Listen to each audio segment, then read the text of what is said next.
السلام علیکم ورحمۃ اللہ وبرکاتہ۔ بسم اللہ الرحمن الرحیم، الحمد للہ رب العالمین،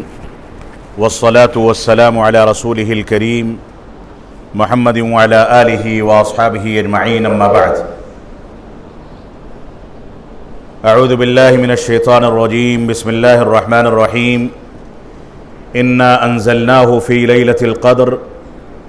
وما ادراک ما لیلۃ القدر لیلۃ القدر خیر من الف شہر۔ عزیزان گرامی قدر، بزرگان دین اور نوجوان ساتھیوں، اس ماہ مبارک کا آخری عشرہ جو آج ہی سے ہمارے اوپر سایہ فگن ہوا ہے، یہ ہر سال کے معمولات کے لحاظ سے اس سال کا بھی معمول ہے، اور اگر یہ معمول اور روٹین اسی انداز سے گزر جائے جس انداز سے سابقہ سالوں میں گزر جاتا تھا کہ وقت آیا اور انسان نے مسجدوں کو آباد کر لیا، تلاوت کلام پاک کا اہتمام کر لیا، صدقات و خیرات کی جانب اپنے قدموں کو بڑھا دیا، اور زیادہ سے زیادہ نیکیوں کا اہتمام کر کے اس نے ماہ مبارک کے اندر اللہ رب العالمین کو یاد کر لیا۔ اگر یہ چیز ہماری وہی روٹین ہے جو روٹین ہر سال کی طریقے سے آتی ہے اور چلی جاتی ہے، تو میں سمجھتا ہوں کہ اس کا کوئی فائدہ ہم کو نہیں ہونے والا۔ ہماری بنیادی ذمہ داری یہ ہے کہ ماہ مبارک، جس کو رب کائنات نے بہت سارے ناحیوں سے مبارک بنایا ہے، جس کے اندر برکتوں کا نزول ہوتا ہے، اللہ رب العالمین کی رضامندی تلاش کی جاتی ہے، اور جس کا سب سے بڑا فائدہ یہ ہے کہ اس ماہ مبارک میں دو ایسی چیزوں سے مسلمان منسلک ہوتا ہے جو دو چیزیں آخرت میں اس مسلمان کے لیے سفارش کرنے والی ہیں۔ ایک تو قرآن مجید کا یہ مہینہ ہے، اسی مہینے میں قرآن مجید کا نزول ہوا۔ اللہ رب العالمین نے اس مہینے کی جو مبارک ساعتیں ہیں، جو برکتیں ہیں، ان میں قرآن مجید کے نزول کے ذریعے اس مہینے کو چار چاند لگائے۔ تو یہ ماہ مبارک میں، اس ماہ مبارک سے قرآن مجید کا جو رابطہ اور جو تعلق ہے، اور رب کائنات کے فضل و کرم سے دنیا کے مسلمانوں کی اکثریت اس ماہ مبارک میں اس مبارک کتاب کی تلاوت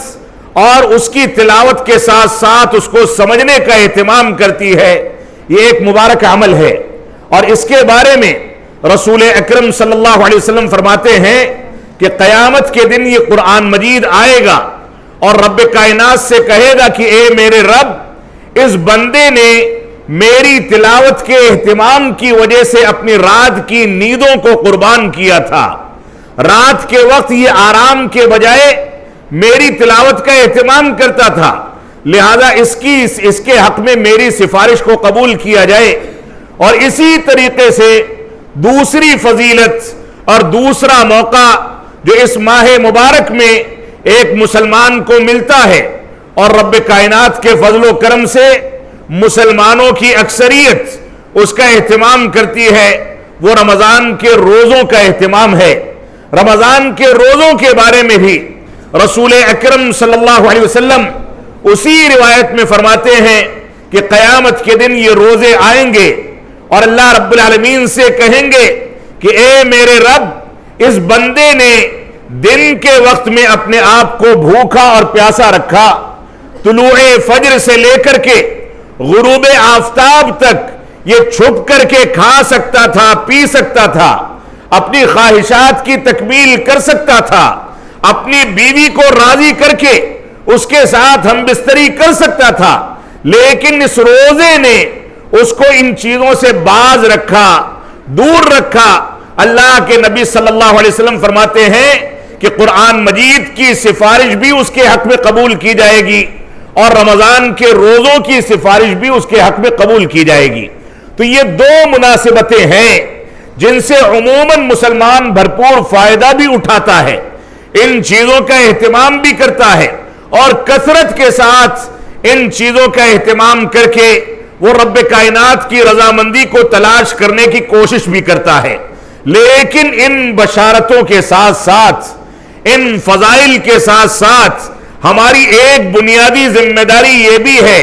کہ ہم اس کے باوجود اس زعم کا شکار نہ ہو جائیں کہ ہم نے روزوں کا اہتمام کر لیا، تراویح کا اہتمام کر لیا، تلاوت کلام پاک کا اہتمام کر لیا، اللہ رب العالمین کو راضی کرنے کے لیے ہم نے قرآن مجید کو پڑھنے اور روزے کا اہتمام کرنے کا مکمل اہتمام کیا، اور اس مہینے میں ہم اللہ رب العالمین سے قریب ہو گئے، اللہ رب العالمین کے لیے بھوکے اور پیاسے رہے، رب کائنات کے لیے شہوات کو چھوڑ دیا، اللہ رب العالمین کی رضامندی کے لیے اس کتاب کی تلاوت کا اہتمام کیا جس کتاب کے ایک ایک حرف پر انسان کو کم از کم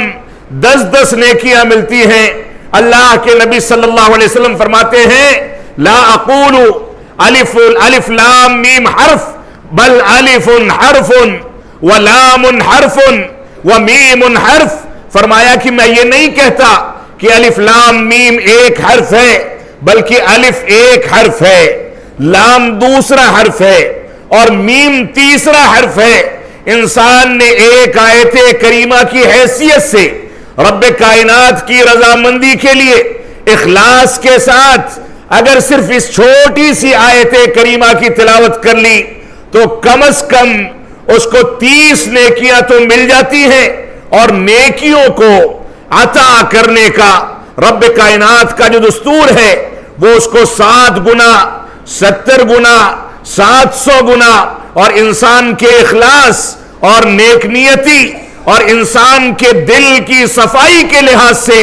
رب کائنات جتنا چاہے نواز سکتا ہے۔ تو یہ قرآن مجید کی فضیلت اور اس کا مقام ہے، لیکن بدقسمتی کیا ہے اور اس بدقسمتی کی دلیل کیا ہے، میں اس پر تھوڑی سی آپ سے گفتگو کروں گا۔ اگرچہ میرا ارادہ یہ تھا کہ میں سورہ حجرات کی چند آیتیں آپ کے سامنے پیش کروں اور اس کا خلاصہ پیش کروں کہ آج اسلامی ماحول کے لحاظ سے ہم کون سی کگار پر کھڑے ہیں، ہماری ذمہ داریاں کیا ہیں، ہماری ذمہ داریاں کیا ہیں، اور ہم کس حد تک ہم تساہلی، سستی اور کاہلی کا شکار ہیں۔ یہ اصل موضوع لانا تھا۔ اگر وقت بچتا ہے تو اس پر تھوڑی سی گفتگو کی جائے گی۔ تو رب کائنات نے ہم کو یہ مواقع عطا فرمائے، اور رب کائنات کے فضل و کرم سے مسلمانوں کی ایک بڑی تعداد، بلکہ اگر یہ کہا جائے کہ مسلمانوں کی اکثریت تو مبالغہ نہیں ہوگا، دنیا کے سارے خطوں میں، چاہے وہ مسلمان ملک میں رہتے ہوں، غیر مسلم ملک میں رہتے ہوں، غریب ہوں، امیر ہوں، ہوائی جہازوں میں اڑنے والے ہوں، زمین پر عیش و آرام کرنے والے ہوں، لیکن جیسے ہی رمضان کا یہ مبارک مہینہ شروع ہوتا ہے، اس کا چاند دیکھا جاتا ہے، ویسے ہی سارے کے سارے لوگ ساری چیزیں قربان کر کے مسجدوں سے جڑ جاتے ہیں، تلاوت کلام پاک سے جڑ جاتے ہیں، روزوں کا اہتمام کرتے ہیں۔ تو ماہ مبارک کا سب سے بنیادی اور سب سے زیادہ بڑا فائدہ یہ ہے کہ یہ ماہ مبارک مسلمانوں کو اور انسانوں کو اپنے مقصد حیات کی جانب لوٹا دیتا ہے۔ اللہ رب العالمین کا فرمان ہے وَمَا خَلَقْتُ الْجِنَّ وَالْإِنسَ إِلَّا لِيَعْبُدُونَ، کہ ہم نے انسانوں کو اور جناتوں کو محض اپنی عبادت کے لیے پیدا کیا ہے۔ اور میں نہیں سمجھتا ہوں کہ مسلمانوں کا اگر جائزہ لیا جائے تو اس ماہ مبارک سے زیادہ عبادات کا اہتمام کر کے،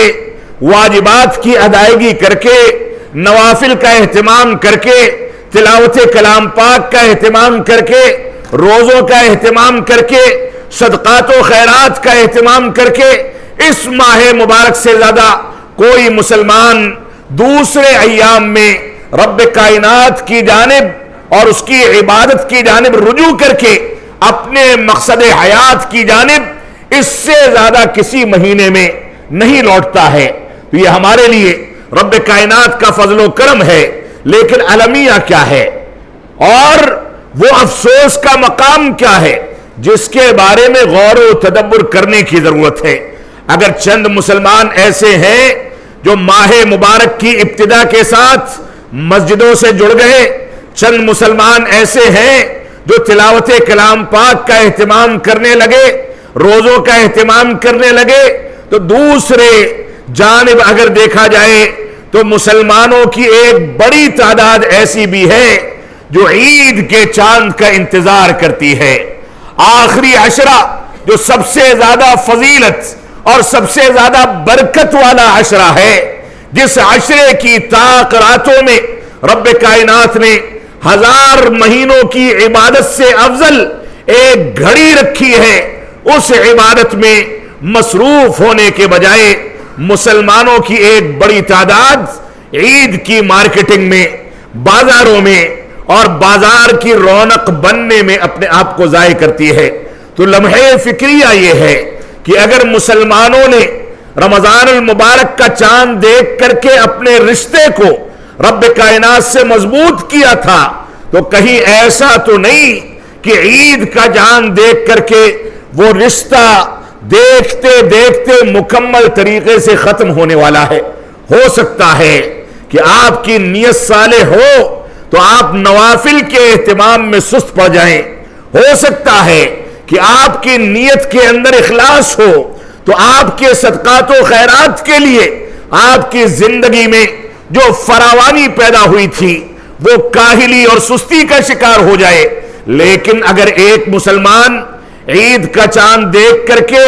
نمازوں کو چھوڑ دیتا ہے، واجبات کو ترک کرنے لگتا ہے، فرائض میں سستی اور کاہلی کرتا ہے، تو یہ اس بات کی دلیل ہے کہ عید کا چاند دیکھنے کے بعد ایسا عمل کرنے والا رمضان کے چاند کو دیکھنے کے ساتھ رب کائنات کے ساتھ جڑنے میں مخلص نہیں تھا.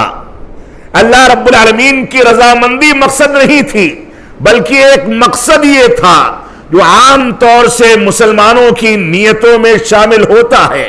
کوئی اظہار کرے نہ کرے، وہ مقصد یہ ہوتا ہے کہ اگر ہم رمضان میں 5 وقتہ نمازیں نہیں پڑھیں گے تو دوسرے مسلمان کیا کہیں گے کہ یہ رمضان میں بھی نماز نہیں پڑھتا. نیت کبھی کبھار یہ ہوتی ہے کہ اگر ہم رمضان میں بھی نمازوں کا اہتمام نہیں کریں گے تو نمازوں کو ترک کرنے کے نتیجے میں ہمارے روزے رائے گا جائیں گے، ان کو قبول نہیں کیا جائے گا. اگر آپ کی نیت یہ ہے تو آپ کی نیت آپ کو مبارک ہو. نیت جو ہے وہ یہ ہونی چاہیے کہ اللہ رب العالمین کی رضا مندی کے لیے آپ روزے رکھیں، رب کائنات کی رضا مندی کے لیے آپ نمازوں کا اہتمام کریں، اللہ رب العالمین کی رضا مندی کے لیے آپ صدقات و خیرات کا اہتمام کریں. اگر رضا مندی کے لیے اور اخلاص کے ساتھ یہ عمل شروع کیا گیا تھا تو اس کے اثرات تھوڑی بہت کمی بیشی کے ساتھ بقیہ 11 مہینوں میں بھی نظر آنے چاہیے. تو یہ رمضان کی ایک بہت بڑی فضیلت بھی ہے جس پر اکثریت مسلمانوں کی عمل پیرا ہے. لیکن دوسری جانب یہ لمحہ فکریہ ہے کہ مسلمان انتظار کر رہا ہے کہ آخری عشرہ کیسے گزرے اور عید کا چاند نظر آئے. ایسا لگتا ہے کہ عید کا چاند نظر آتے ہی جیسے جیسے سرکش شیاطین کو آزاد کیا جاتا ہے ویسے ہی ہمارے گھرانوں میں، ہمارے خاندانوں میں جتنے نمازی 29 یا 30 دن کے پیدا ہوئے تھے، جو 29 یا 30 دن کے مسلمان نظر آ رہے تھے، وہ سارے کے سارے دھیرے دھیرے غائب ہو جائیں گے. اب جھوٹ بولنے کی ابتدا ہو جائے گی. لوگوں کو دھوکہ دینا تھا تو رمضان میں لوگوں کو پینڈنگ پر ڈال دیا گیا کہ عید کے بعد بات کی جائے گی، سودا عید کے بعد کیا جائے گا، معاملات عید کے بعد کیے جائیں گے. کیوں عید کے بعد کیے جائیں گے؟ کیونکہ رمضان کا روزہ ہے. جھوٹ بولیں گے تو اس پر اثر پڑے گا. اگر یہ نیت ہے اور عید کے بعد دوبارہ سے جرائم کی دنیا میں رب کائنات کی سرکشی پر لوٹنے کا ارادہ ہے تو اس سے کہیں زیادہ بہتر ہے کہ آپ عید کے بعد کا انتظار نہ کریں، ابھی سے روزوں کو چھوڑ دیں، ابھی سے نمازوں کو چھوڑ دیں۔ رب کائنات کو آپ دھوکے میں نہیں ڈال سکتے۔ آپ کے دل میں کیا ہے، آپ کی زبان پر کیا ہے، آپ کا ارادہ کیا ہے، آپ کیا کرتے ہیں، آپ اس رب کو دھوکے میں ڈال رہے ہیں جس رب نے اس دل کو ہر لمحے دھڑکنے کی توفیق دی ہے۔ آپ اس رب کو دھوکے میں ڈال رہے ہیں جو رب آپ کے جسم کے اندر ایک ایک قطرہ خون کا بہاتا ہے، دوڑاتا ہے۔ آپ اس رب کو دھوکہ دینا چاہتے ہیں جس رب نے آپ کو سانس لینے کی توفیق دی۔ آپ اس رب کو دھوکہ دینا چاہتے ہیں جس رب نے ایک حقیر پانی کے ذریعے آپ کے ماں باپ کی شرمگاہوں کے واسطے سے آپ کو پیدا کیا، وہ سارے راز سے واقف ہے۔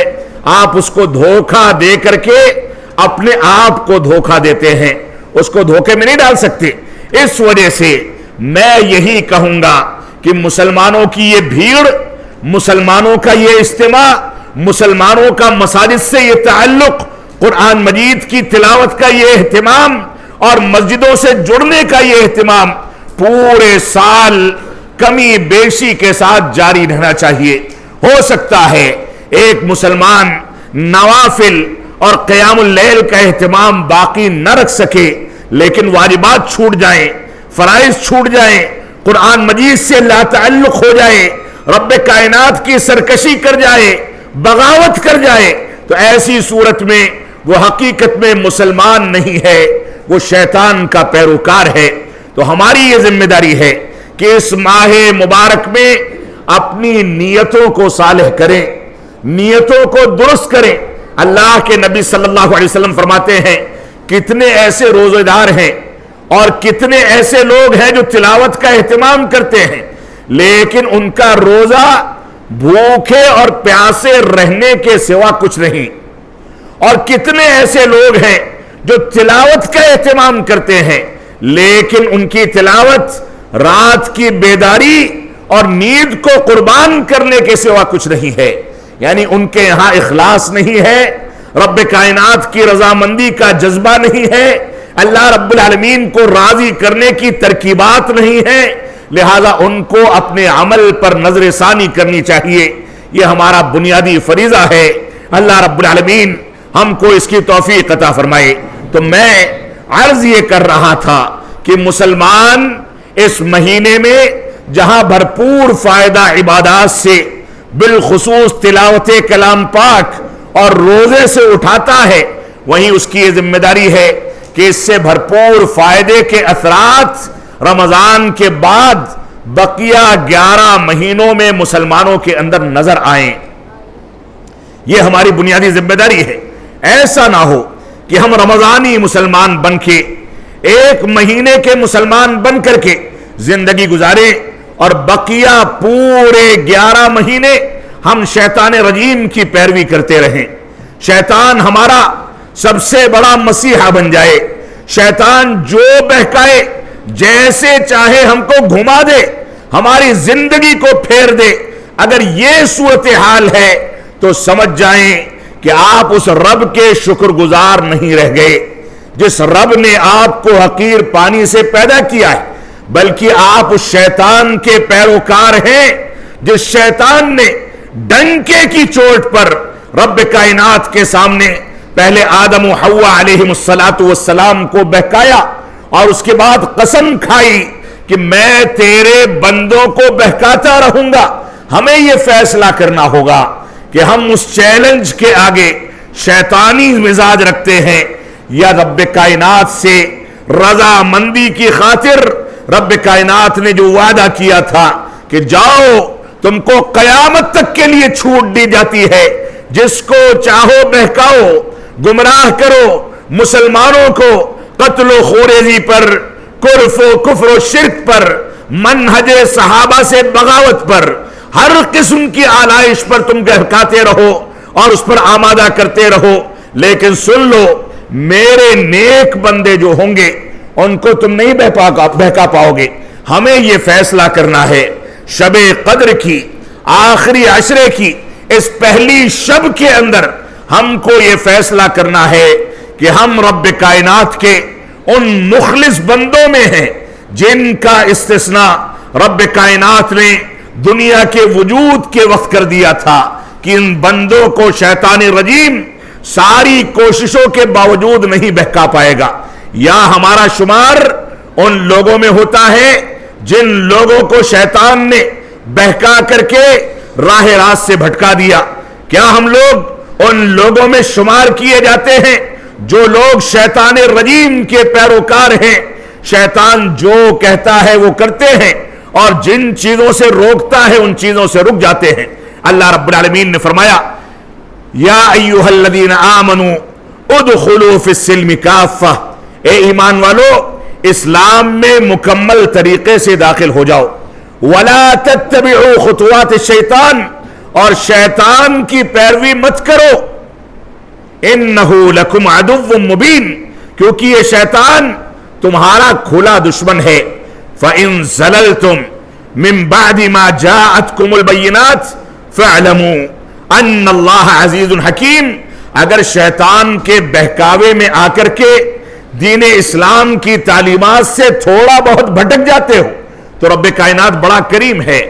غالب ہے، حکمت والا ہے. تھوڑا بہت قدم ادھر ادھر جاتا ہے تو رجوع کر کے پھر رب کائنات کے راستے پر آ جاؤ، توحید کے راستے پر آ جاؤ،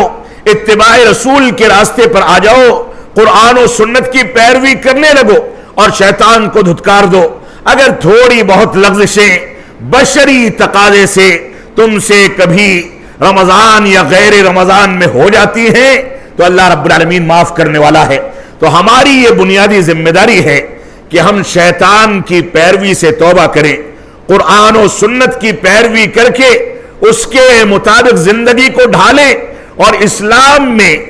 مکمل طریقے سے داخل ہو جائیں. اسلام میں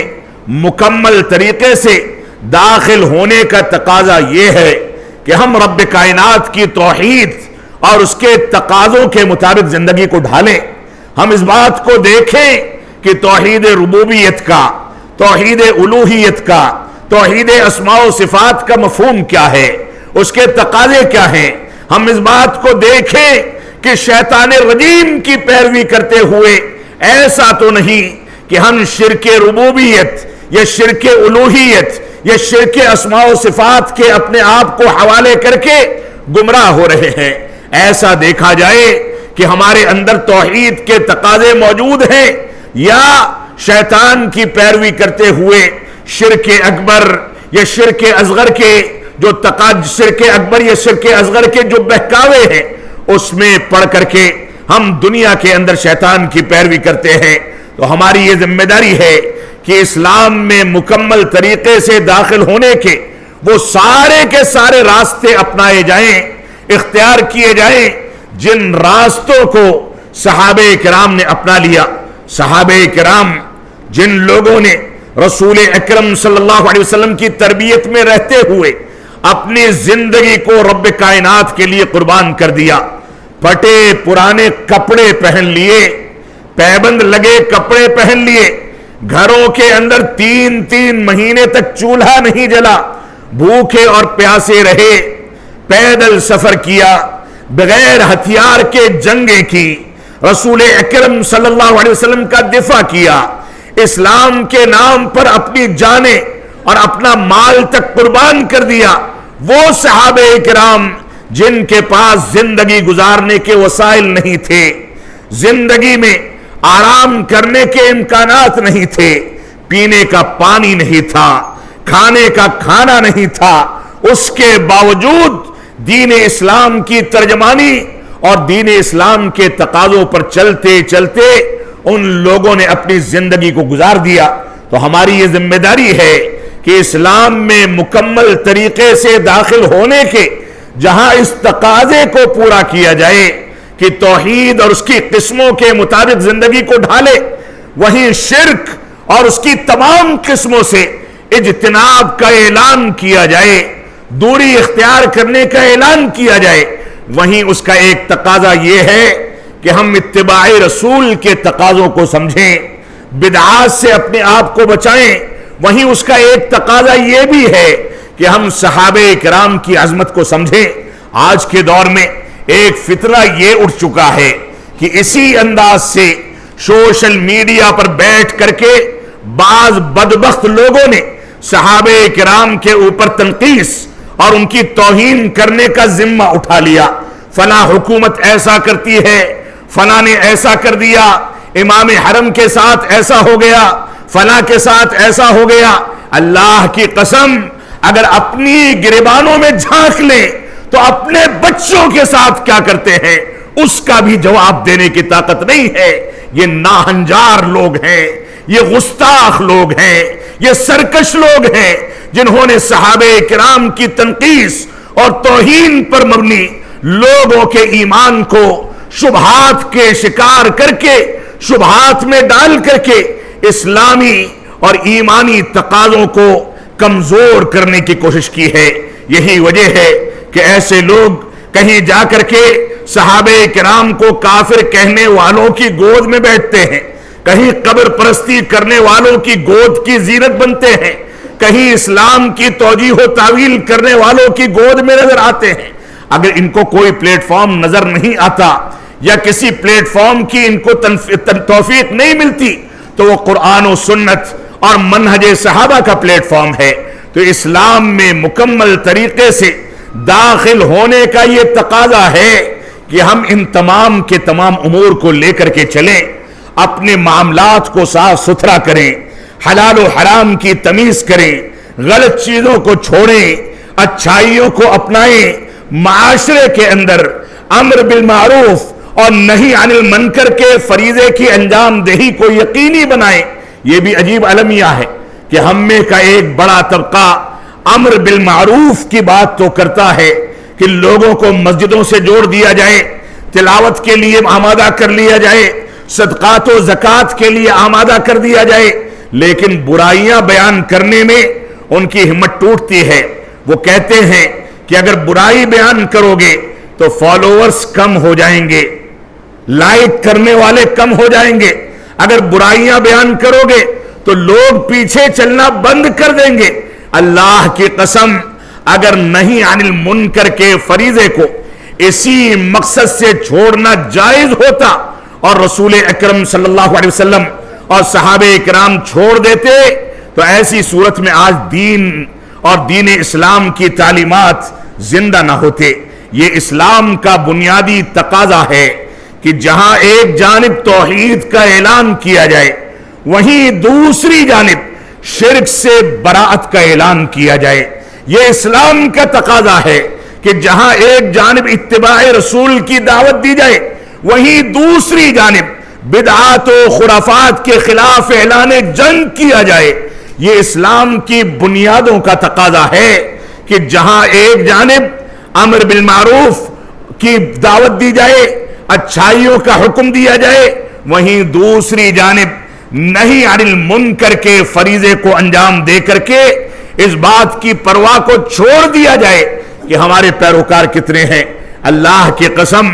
اس دنیا کے اندر ایسے انبیاء بھی آئے جنہوں نے کئی سو سال تک رب کائنات کے دین کی دعوت دی،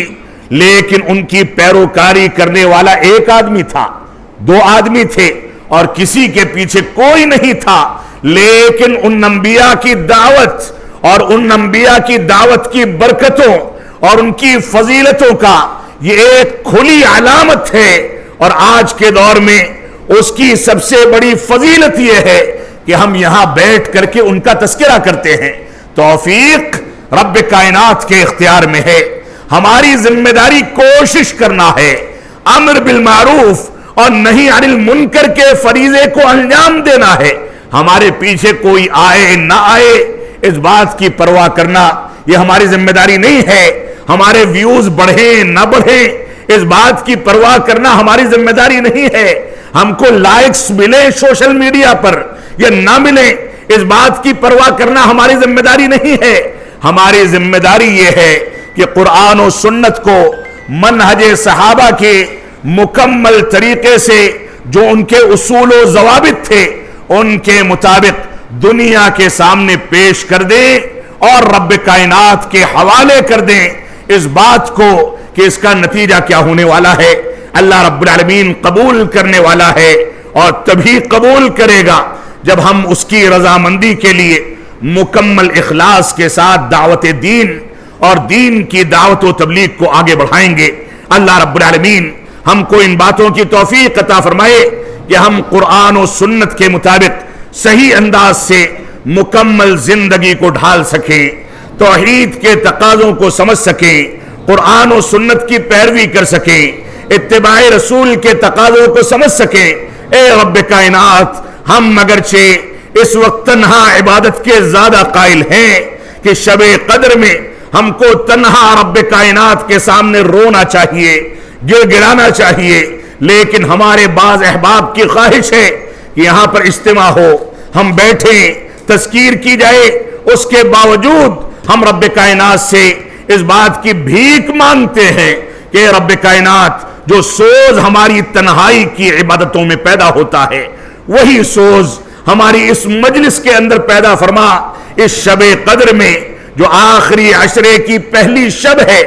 21ویں شب ہے، اے رب کائنات ہم کو اس بات کی توفیق عطا فرما کہ ہم اپنے گناہوں پر مکمل طریقے سے باریک بینی کے ساتھ غور و تدبر کر کے ان سے توبہ و استغفار کریں،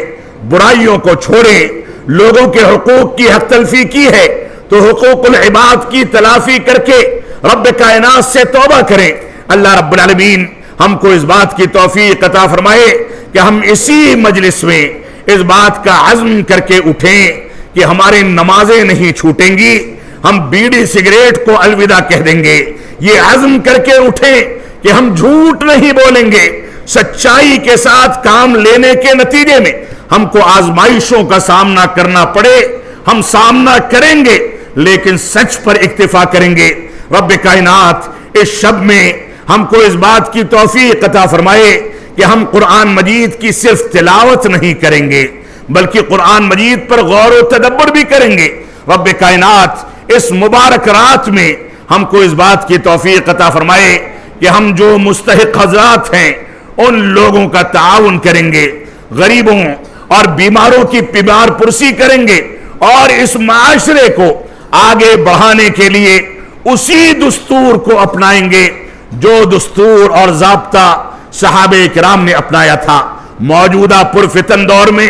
قرآن و سنت کی آیات اور سنت کی احادیث کو بیان کر کے لوگوں کو گمراہ کرنے والوں کی تعداد معمولی نہیں ہے۔ قرآن ایسا کہتا ہے، حدیث ایسا کہتی ہے، لیکن قرآن و حدیث کی اس دلیل کے بارے میں صحابہ کرام کی تربیت اور صحابہ کرام کی شروحات اور سلف صالحین کی شروحات سے کیا نتائج نکلتے ہیں، ہمارے بہت سارے سیدھے سادھے مسلمان ان شروحات سے واقف نہیں ہیں۔ آج شیطان نے قرآن و سنت کے نام پر ہم کو گمراہ کر رکھا ہے۔ اے رب کائنات ہم کو توفیق عطا فرما کہ ہم قرآن و سنت کے ظاہری مفہوم پر جانے کے بجائے سلف صالحین اور صحابہ کرام کی شروحات کے مطابق اس کو سمجھیں، علماء کرام سے جڑیں۔ غیر علماء واعظین، برادرز، انجینئرز اور ایڈوکیٹس، ڈاکٹرز، اس انداز کے فتنوں نے ہم کو قرآن و سنت کے نام پر اسلام سے قریب تو کر دیا ہے، لیکن ہم منہج سلف سے دور ہوتے چلے جا رہے ہیں، اور یہی منہج سلف تنہا وہ ضابطہ ہے جو آخرت میں کامیابی کا باعث ہے۔ اس وجہ سے ہماری ذمہ داری ہے کہ ہم علماء سے جڑیں، علماء سے جڑ کر کے دین کو سیکھیں، سمجھنے کی کوشش کریں۔ اللہ رب العالمین ہم کو ان باتوں کی توفیق عطا فرمائے۔ ہم جب تک جئیں تب تک اسلام پر جئیں، جب ہمارا خاتمہ ہو تو ایمان پر ہو۔ وصلی اللہ علی نبینا محمد وعلی آلہ وصحبہ وسلم۔ والسلام علیکم ورحمۃ اللہ وبرکاتہ۔